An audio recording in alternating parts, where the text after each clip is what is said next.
Bueno, entonces después les voy a dejar para que o pueden de la presentación sacar la dirección para jugar un poquito más con este applet. Tiene algunas cosas interesantes, pueden cambiarle la manera en que se acelera, por ejemplo, tiene mucha onda esta circular, fíjense. Y acá también, nuevamente, tengo una carga acelerada, estoy cambiándole la dirección de la velocidad todo el tiempo, y fíjense cómo es el proceso de reacomodamiento de la línea de campo por este tema del tiempo que tarda la perturbación en propagarse, y que también produce este tipo de configuraciones del campo eléctrico que depende de la posición donde estoy mirando y del tiempo, dando lugar a esta configuración que la podemos escribir en términos de una onda que se propaga radialmente con respecto a, eh, a la zona donde se produce, ¿no? Pero fíjense que lo que yo les decía, si ponen, por ejemplo, este movimiento eh, sinusoidal a lo largo de una dirección bien determinada, no como antes, fíjense que hay una relación entre la amplitud de la oscilación de la onda que se está propagando y la orientación con respecto al eje de movimiento, ¿no? Se va haciendo cada vez más chico a medida que me voy moviendo para acá. Y esa es la razón por la cual, no sé, ¿ustedes conocen lo que es un walkie-talkie? ¿O son muy viejos? No, sí, conocemos. Bueno, Sí, sí. vieron que tiene una antenita, ¿no? Entonces, cuando ustedes quieren hablar, fíjense que no apuntan con la antenita a la dirección donde quieren hablar, sino que las antenas tienen que estar paralelas a la dirección donde uno pretende que haya mayor propagación de la señal. Y eso es porque en la antenita hay cargas aceleradas, ¿no? Que se aceleran en la dirección de la antena y que radian de la misma manera que lo que están viendo acá en la pantalla. Y por lo tanto, en la dirección de la antena no hay radiación emitida, porque coincide con la dirección en la que se están acelerando las cargas, y por eso nadie cuando quiere mandar un mensaje en una dirección dada, apunta el walkie-talkie con la antena en esa dirección, porque en esa dirección no hay energía emitida, sino en la dirección perpendicular. Esa antena emite con un diagrama de antena que maximiza la potencia transmitida en la dirección perpendicular a la antena. Bueno, esta es la razón por la cual eso sucede. Esta es la razón por la cual eso sucede. Bueno, eh, seguimos entonces un poco. Entonces, en definitiva lo que vimos es que cargas aceleradas generan un campo transversal eléctrico que se propaga. Y este campo transversal también se conoce como campo de radiación, es el que viaja y llega lejos de la fuente y es perpendicular a la dirección de propagación. Entonces, eh, esta slide como que junta todas las partes.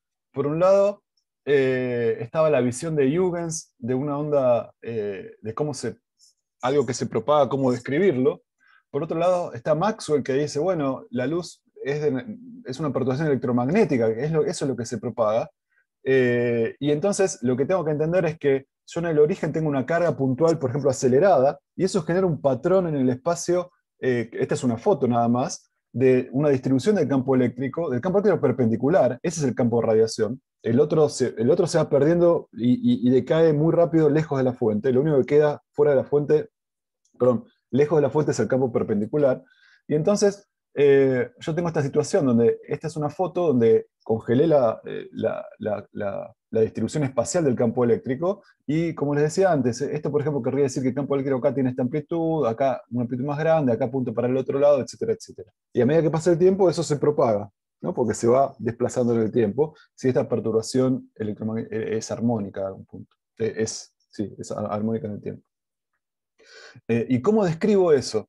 Bueno, lo voy a describir, entonces, cuando hablo de luz, en realidad lo que estoy hablando es de campo eléctrico eh, que varía en el tiempo y en el espacio. O sea, si yo congelo el tiempo, hay una dependencia con el espacio, y si congelo, o sea, si fijo el espacio, hay una dependencia con el tiempo. Y a esa perturbación electromagnética lo voy a llamar con el nombre de psi. Es un vector que físicamente es cuando cambia el campo, digamos, físicamente me representa el campo eléctrico local en un punto, en un dado tiempo. ¿Está bien? En una situación donde tengo una fuente que genera esta propagación. Entonces, eh, La descripción matemática de la onda que se propaga, esto lo vamos a ver un poco más en detalle más adelante,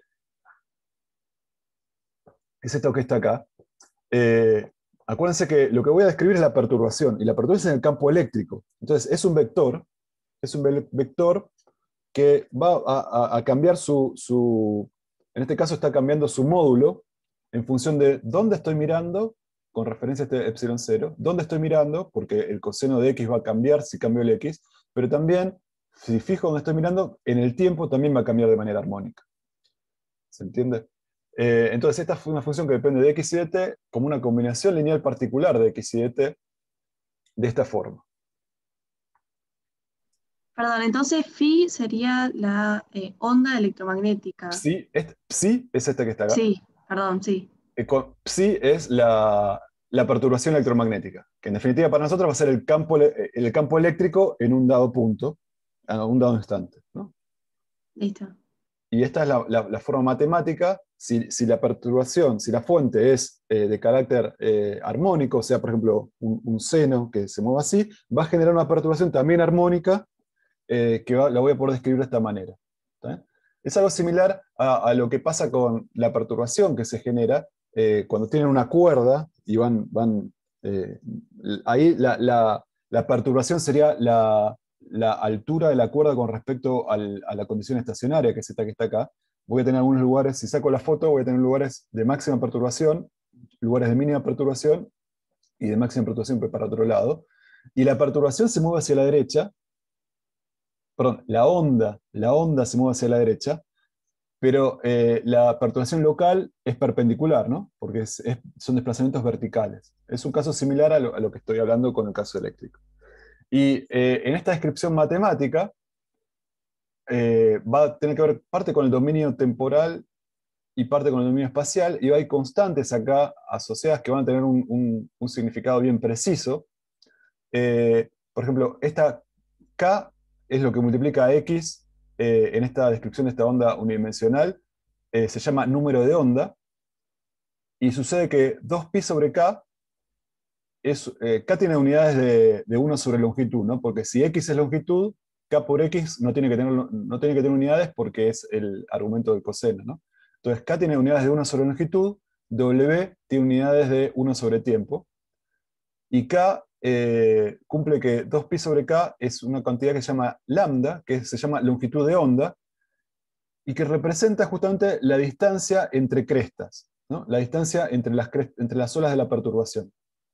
¿Bien? ¿Por qué? Porque bueno, lo vamos a ver un poquito más adelante, pero representa eso, ¿no? Es la longitud de onda. Y que me habla sobre el periodo espacial, o sea, fijo el tiempo en esta foto, cuánto me tengo que desplazar para encontrarme en la misma situación que tenía en el punto inicial. Por ejemplo, si estoy en este punto, estoy con una amplitud máxima de perturbación. Si me muevo una distancia lambda, vuelvo a caer en el siguiente frente de onda, si quieren, donde tengo exactamente la misma perturbación. Y si me muevo lambda de vuelta para acá, volvería a caer en un máximo de vuelta. Así que me habla sobre una periodicidad espacial. Por otro lado, W, que es lo que va multiplicando al tiempo, tiene unidades de frecuencia angular en este caso, 1 sobre segundo, radianes sobre segundo en realidad. K en realidad tiene unidades de radianes sobre longitud, ¿no? Bueno, y lo que sucede es que 2pi sobre omega es igual al periodo temporal. Es una cantidad que me dice, bueno, si yo me paro en un determinado lugar, el campo que voy a ver va a variar en amplitud como coseno de menos omega t más phi 0 por una constante, ¿no? Phi 0 es una constante, si estoy parado en un lugar, x es una constante, y solamente va a variar, y el campo va a variar porque cambia el tiempo. ¿Con qué frecuencia tiene esa variación? Bueno, omega, ¿no? Porque va a ser coseno de omega t. Entonces, 2pi sobre omega es el periodo temporal, es cuántos segundos tengo que esperar para, si estaba en un máximo, que me llegue el siguiente máximo, ¿no? Entonces me habla sobre la periodicidad temporal. ¿Está? El periodo espacial, que es 2pi sobre omega, es la periodicidad temporal, el temporal, y el periodo espacial Lambda es 2pi sobre k. Me habla sobre congelado el tiempo, cuánto me tengo que desplazar en el espacio para volver a estar en la misma situación de antes. Y el tercer término que está involucrado acá, que va a ser bastante importante también para nosotros, es la fase inicial, phi0. ¿Qué significa esto? En el origen, cuando x es 0 y a tiempo igual a 0, la situación me la revela cuánto vale phi0, ¿no? Porque en el origen, para el punto que yo considero 0 a tiempo igual a 0, el campo que tengo ahí va a tener que ver con el coseno de phi0. Y por eso se llama la fase inicial de la perturbación.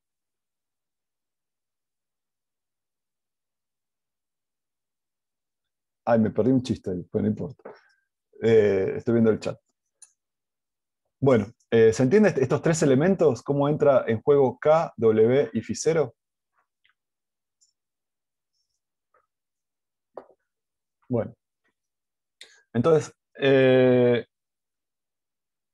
entonces tengo el dominio temporal, el dominio espacial, digamos, y obviamente ambos están correlacionados también, están ligados.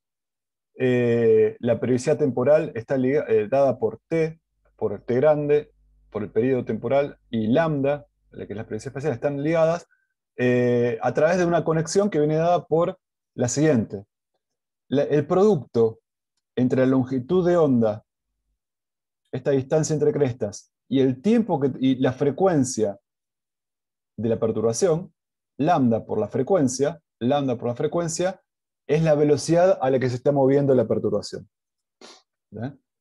Lambda por la frecuencia es la velocidad a la que se está moviendo la perturbación. Para entender eso, fíjense, lo voy a hacer muy gráfico. Voy a despejar, si esto es válido, o sea, es porque la frecuencia es la velocidad sobre lambda, ¿no? Entonces, miren mi mano acá. Imagínense esto. Cada dedo, cada uno de estos 4 dedos, imagínense que es una cresta, ¿no? Imagínense que es una cresta. Entonces, este es acá tengo un lambda. Si tengo un lambda chiquito es esto, si tengo un lambda más grande es esto que está acá. La distancia entre crestas acá es chiquita y acá es más grande, ¿no? Entonces, ahora imagínense, voy a pararme en un punto dado, la perturbación va a pasar por ese punto, y cada vez que pasa cada vez que pasa una cresta por el punto, voy a hacer un pitido. Pip, pip, pip, pip, ¿no? Ese es el pitido. Entonces, si pasa lentamente, pip, pip, pip, pip, la frecuencia, o sea, lo que tengo que esperar, la inversa de lo que tengo que esperar para que de un máximo llegue a otro máximo, si la velocidad de propagación es muy lenta, pip, pip, pip, pip, es una cosa. Si la velocidad de propagación es muy rápida, pip, pip, pip, pip, pip, estamos de acuerdo que la frecuencia aumenta, ¿no? Entonces fíjense que la frecuencia aumenta con la velocidad de propagación, es proporcional a la velocidad de propagación. Hagan esto para acordarse. eh, y decrece la frecuencia, dada una velocidad fija de propagación, la frecuencia decrece con la longitud de onda. ¿Por qué? Porque si yo, para la misma velocidad, aumento la longitud de onda, fíjense el pitido. Pip, pip, pip, pip. Y comparado con una longitud de onda más corta, pip, pip, pip, pip. ¿No? Se entiende más o menos. Entonces la frecuencia aumenta con la velocidad de propagación y para una dada velocidad de propagación disminuye con la longitud de onda. ¿Está? Entonces, esta pavada que acabo de hacer es la razón por la cual el dominio temporal y espacial están conectados y las frecuencias espaciales y temporales están conectadas a través de la velocidad de propagación. ¿Se entiende todavía? ¿Se entiende? O quizás se entiende cómo lo pueden entender después cuando hagan esto y se convenzan. Sí, eso seguro. Esa segunda sí. Bueno, entonces, pero un poco lo complicado de esta parte de la materia es que vamos a tener que lidiar con cosas que varían en el espacio y cosas que varían en el tiempo. Y es importante entonces empezar a entender cómo funciona eso. Y en este caso, cuando tengo una onda que se propaga, las dos periodicidades están ligadas por la velocidad de propagación. Pero de una manera muy natural. Ustedes hagan este cosito y se van a dar cuenta por qué es obvio por qué pasa eso. Bueno, ahora hablemos un poquito, si la luz es entonces, si la luz es una onda, una onda electromagnética, y puede ser descrita entonces en estos términos, entonces va a tener una periodicidad espacial y una periodicidad temporal en ese proceso de perturbación. Y nosotros tenemos receptores justamente para la luz, tenemos fotorreceptores, nuestro cuerpo tiene fotorreceptores y reacciona a la luz, a la radiación que llega de distintas maneras. En particular, es muy sensible, bueno, es sensible a la amplitud, vamos a ver cuando veamos el ojo, pero también, obviamente, es sensible a la frecuencia. Y los receptores que tenemos, distintas frecuencias las reportan haciéndonos presentes, evocándonos distintas sensaciones de color, ¿no? Y entonces, si yo veo radiación electromagnética de una dada frecuencia, por ejemplo, que ahora vamos a ver de una frecuencia que en realidad la voy a ver de un color rojo, y a medida que voy cambiando la frecuencia o la longitud de onda, que es lo mismo, la voy a ver de otra longitud de onda amarillo, cuando tengo una longitud de onda de 500 nanómetros más azul y hacia violeta. Obviamente, pero eso no agota todo el espectro de perturbaciones electromagnéticas que se pueden generar. Puede haber radiaciones electromagnéticas que superen lo que uno está preparado para procesar, ¿no?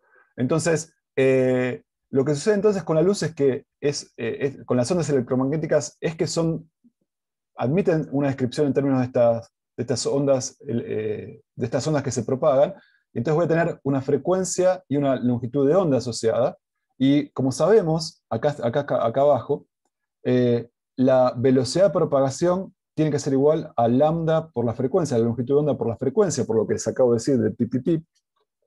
Y en el caso de la luz, la velocidad de propagación de la luz en el vacío es una constante. Bueno, en un medio material siempre se propaga a la misma velocidad, que es la velocidad c, que es 300.000 kilómetros por segundo. En el vacío siempre esto es una constante. Entonces hay una relación unívoca para las ondas electromagnéticas entre lambda y frecuencia. Entonces a veces le damos podemos hablar de frecuencia y a veces hablamos de lambda, pero nos estamos refiriendo a lo mismo porque el producto de las dos cosas tiene que ser igual a una constante. Entonces, en este caso nos referimos a una longitud de onda, supóngase, de 700 nanómetros, sería del color rojo, del orden de 600 nanómetros sería del color amarillo, de unos 500 nanómetros azul y 400 violeta. Hay ondas electromagnéticas de menor longitud de onda todavía, que serían las ondas ultravioletas. Si la longitud de onda, o sea, la distancia entre máximos es todavía más chiquita todavía, es del orden del nanómetro, o sea, 10 a la menos 9 metros, a eso le damos el nombre de rayos X. Más chiquita todavía, rayos gamma, y más chiquita todavía, bueno, la longitud de onda de rayos cósmicos. La longitud de onda súper chiquita tiene asociada una frecuencia muy alta, ¿no? Porque el producto siempre tiene que ser igual a constante. Entonces, a medida que me voy moviendo hacia longitudes de ondas más chiquititas, las frecuencias asociadas son más altas. Y acuérdense que, según Einstein, los fotones están asociados a llevan una energía que es h nu, que es h veces la constante de Planck por la frecuencia. Entonces, la radiación a medida que me voy moviendo hacia la derecha, involucra frecuencias más altas, así que significa que involucran mayores energías. ¿Está bien? Y por otra parte, fuera del espectro visible, que el ojo humano puede reconocer como rojo, hay radiaciones de mayor longitud de onda, o sea, de menor frecuencia, y me voy a la banda del infrarrojo, de las microondas, la banda del radar, de ondas de radio, y así sucesivamente, ¿no? Entonces, acá de vuelta es una caricatura para expresar eso que está acá, como a medida que voy agrandando la longitud de onda, voy bajando la frecuencia. Fíjense que estos son 10.000 Hz, y voy desde 10.000 Hz hasta 10 a la 20 Hz, que está asociada a longitudes de onda del 10 a la menos 12 asociada a los rayos gamma. Bueno, entonces, ¿está bien con esto que les acabo de contar?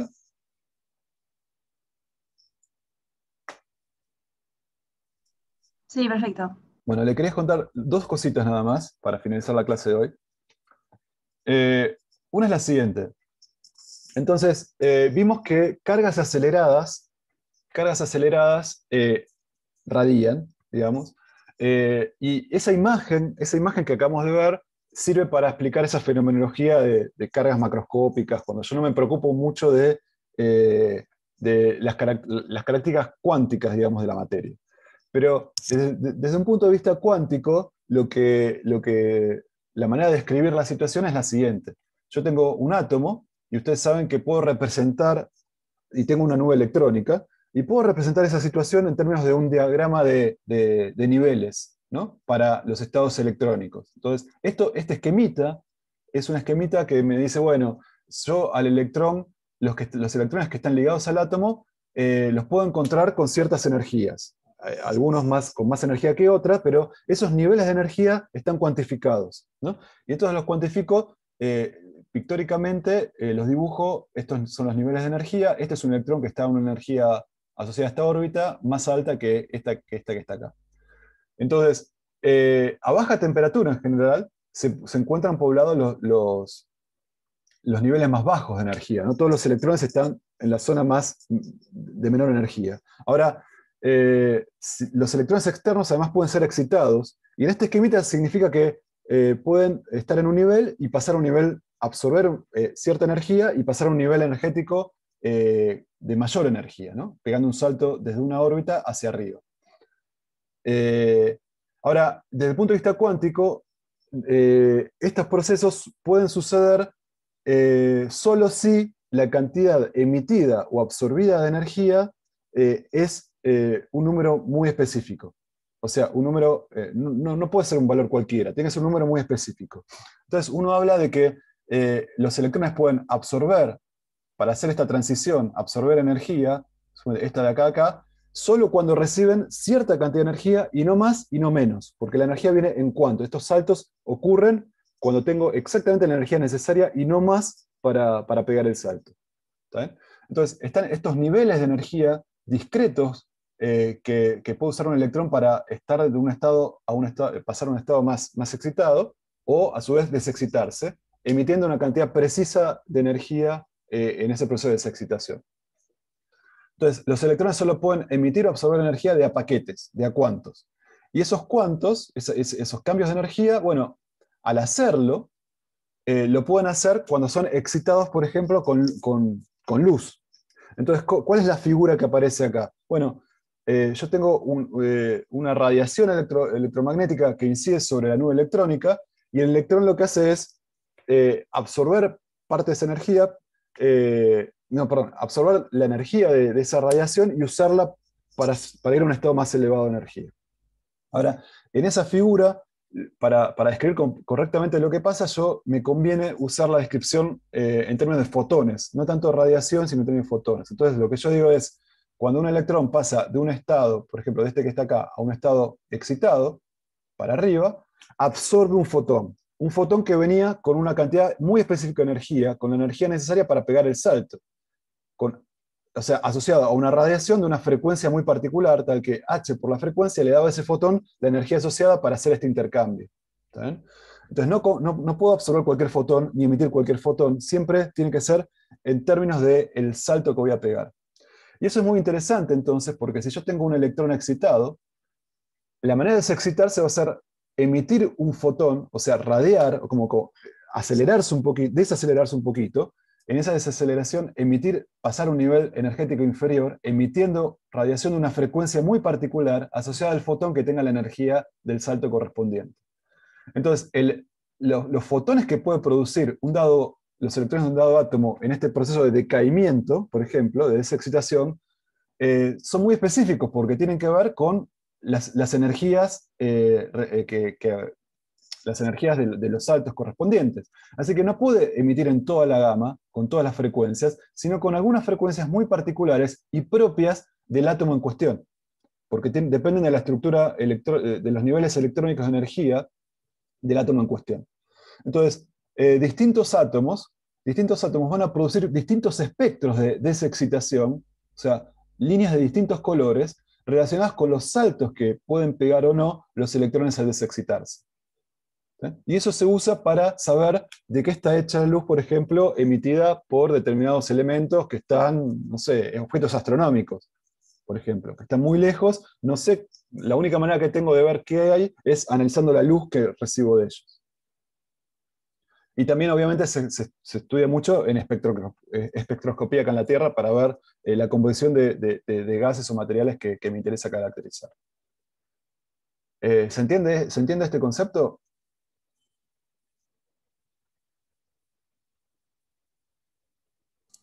Sí, sí. Bueno. Y lo último que les quería comentar tiene que ver con algo que se conoce como scattering de Rayleigh.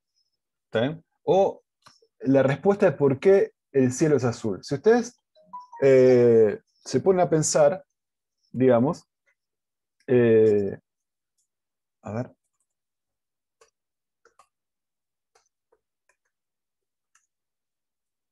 acá.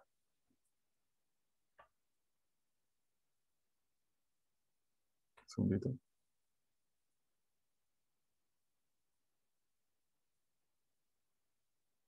O sea, esta es esta es la Tierra vista desde la Luna.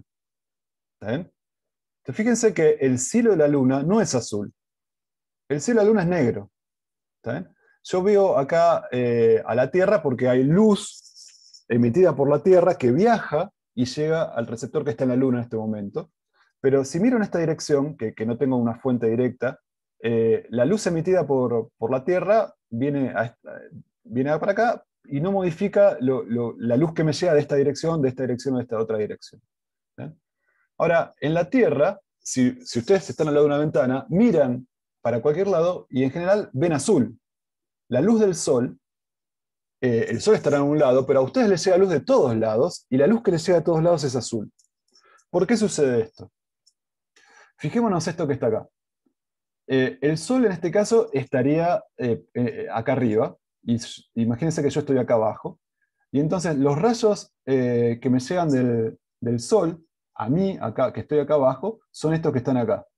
¿Estamos de acuerdo? Son estos que están acá. Si yo acá miro para arriba, veo el sol, lo vería acá. Ahora, ¿qué sucede? La luz emitida por el sol, que emite en varias frecuencias, lo vemos amarillesco, pero emite también en rojo, violeta, verde, o sea, emite en muchas longitudes de onda diferentes, con muchas frecuencias. No es monocromática la luz, sino que emite en muchos lambdas. Eh, Incide en la atmósfera de esta manera todas las frecuencias, todos los rayos, digamos, que tienen que ver con la propagación de los frentes de ondas, en este caso en términos de los rayos lo estoy escribiendo, tendrían esta dirección. Ahora, lo que sucede es que en la atmósfera hay obviamente moléculas, está mayoritariamente oxígeno y nitrógeno, y los átomos los electrones de esas moléculas, pueden interactuar con esta radiación. ¿Sí? Entonces, ¿qué significa eso? Que, fíjense, acá tengo un electrón, acá tengo un átomo de estos, acá tengo la luna electrónica, incide radiación, que la voy a considerar acá como si fuera un fotón de una frecuencia dada, de acuerdo a la longitud de onda que tenga. La frecuencia del fotón asociado al rojo es distinta a la frecuencia del azul.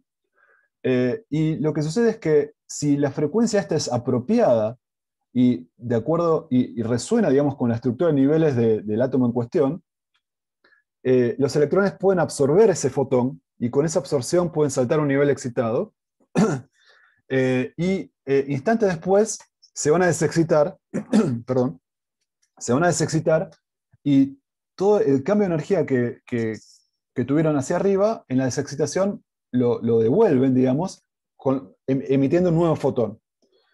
Si este proceso es elástico, o sea, si toda la energía absorbida es la que después devuelven, el fotón que va a haber salido va a tener la misma energía que el fotón de entrada. Solo que ahora, al ser remitido, va a haber salido en otra dirección, ¿no? Porque una vez que lo absorbe y lo vuelvo a remitir, me olvido de qué dirección venía y lo emito en cualquier otra. ¿Está? Y va a ser el mismo color, porque la energía es la misma, así que la frecuencia del fotón emitido al ser desexcitado es la misma que la del fotón incidente al principio. Entonces, al final voy a terminar con un fotón emitido, este fotón que venía en dirección izquierda-derecha va a haberse emitido en cualquier otra dirección y voy a terminar con el átomo desexcitado y ese fotón que cambió la dirección. Entonces, lo que sucede con las moléculas de la atmósfera es que la estructura electrónica de niveles es tal que les permite interactuar con fotones de la luz azul, celeste-azul, ¿no? Porque, ¿no? Para los otros son transparentes porque no pueden interactuar. Las diferencias de energía no concuerdan con la energía que llevan los fotones de las otras frecuencias, del rojo, del amarillo, del verde, y entonces esos pasan sin interactuar con los otros. Pero los azules puede ocurrir que en algún momento interactúen con un átomo, sean absorbidos, el átomo se excite, los electrones de ese átomo se exciten y al desexcitarse lo remiten pero en otra dirección. Entonces, esto sucede acá y el átomo entonces, perdón, el fotón, en lugar de seguir bajando por acá, fue escateriado, fue desviado hacia otra dirección. Y como sale con la misma energía, es el mismo fotón con el mismo HNU, puede repetir el proceso en otro átomo que está por acá, puede ser absorbido y remitido en otra dirección, y así todo el tiempo. Y entonces, si yo estoy acá, de repente voy a ver que me llegan fotones azules de regiones que no necesariamente estaban relacionadas con la dirección donde estaba originalmente la emisión, sino que me llegan de todos lados, porque todo el tiempo se están emitiendo y reabsorbiendo y cambiando la dirección constantemente, y no importa para donde yo levante la cabeza, me va a llegar un fotón que va a tener la dirección apropiada para entrar en mi ojo y que yo lo reciba. Entonces, esa es la razón básicamente por la cual el cielo es azul. Y eso en consecuencia de la atmósfera, ¿no? Si, en el caso que vimos antes, en el caso de una situación donde no tengo atmósfera, en esta zona no llego, o sea, la radiación se mueve en línea recta y si acá no tengo fuentes, no me va a llegar nada de acá. ¿Eh? Todo este proceso de scattering elástico es el responsable de que yo vea que me llega azul de todos lados. ¿Se entiende más o menos? Sí, sí. Bueno, entonces, esto era lo último que les quería contar. Voy a